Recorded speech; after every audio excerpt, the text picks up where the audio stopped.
पण हं. समजा आईला जर काही त्रास झालेला असेल हं. किंवा आईच्या आईला हं. त्रास झालेला असेल, हं, हं. तर तो कॅरी फॉरवर्ड होत राहतो प्रत्येक जनरेशनमध्ये. ओह! जसं की समजा आता माझ्याकडे खूप केसेस येतात लहान मुलांचे. हं, हं. जसं की 4 वर्षाचा आहे हं, कोणी, हं. 5 वर्षाचा आहे. हार्डली 5 वर्षाच्या आतलेच असतात आणि हं. आईची कंप्लेंट ही असते, की मला खूप त्रास देतो. बापरे! वय विचारल्यानंतर म्हणतात 2 वर्ष, 3 वर्ष, 4 वर्ष हं, आहे. हं. आता ते वयच असं आहे, की आपण त्यांच्याकडून खूप अपेक्षा नाही करू शकत. ते खेळण्या-बागडण्याचं वय आहे. हो ना.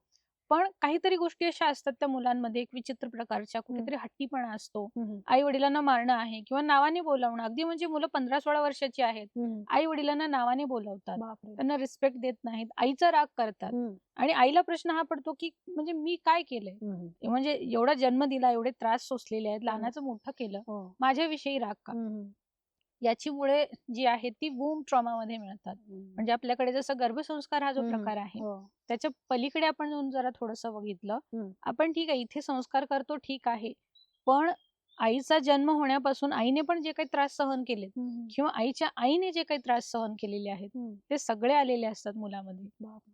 अच्छा, म्हणजे गर्भसंस्कार जसे चांगले संस्कार येतात, तसे वाईट कुठे दुःखात्मक जे येस. संस्कार समजा असतात. आई जर मेंटल स्ट्रेसमध्ये आहे, हं, हं. तिला कोणी मारहाण करतंय हं. किंवा तिचं म्हणणं कोणी ऐकून घेत नाही किंवा तिची व्यवस्थित काळजी घेतली गेलेली नाही. तिला बरोबर. काही करायचं होतं, करू दिलेलं नाही. हं, हं. अशा सगळ्या केसेसमध्ये किंवा ती खूप धावपळ करतेय, कुटुंबाची जबाबदारी आहे हं, किंवा हं. तिला समजा या सगळ्यामध्ये काही हेल्थ इश्यूज झाले हं. किंवा प्रेग्नन्सी नकोच होती हं, आणि हं. त्या केसमध्ये जर ती प्रेग्नंट आहे किंवा अनवॉन्टेड हो, प्रेग्नन्सी. बऱ्याचदा अनवॉन्टेड प्रेग्नन्सी असतात. ते मूल आईला बऱ्यापैकी डिसरिस्पेक्टच करतं. आईविषयी रागच असतो. हं, आणि कळत नाही, की ते तसं का करते. हं. मग ते जेव्हा आपण या सगळ्या गोष्टी चेक करतो, तेव्हा कळतं. म्हणजे मी एक स्टुडंट हिलिंग घेतलं होतं. हं. त्यामध्ये मी त्यांना विचारलं होतं, की ही प्लॅन्ड प्रेग्नन्सी होती, काय होतं? ओह! त्यांनी सांगितलं, की त्यांनी कॉपर्टी लावली होती, पण तरी सुद्धा ती प्रेग्नंट झाली आणि मुलाचा जन्म झाला. मग त्या हं. मुलाच्या डोक्यामध्ये रागच बसला होता, हं. की म्हणजे एक नकोशी असणारी जी फीलिंग आहे, ती मुलामध्ये तयार होते. हं. मी एवढा नकोसा आहे का यांना? ती बापरे! फीलिंग घेऊनच ते मूल जन्माला येतं.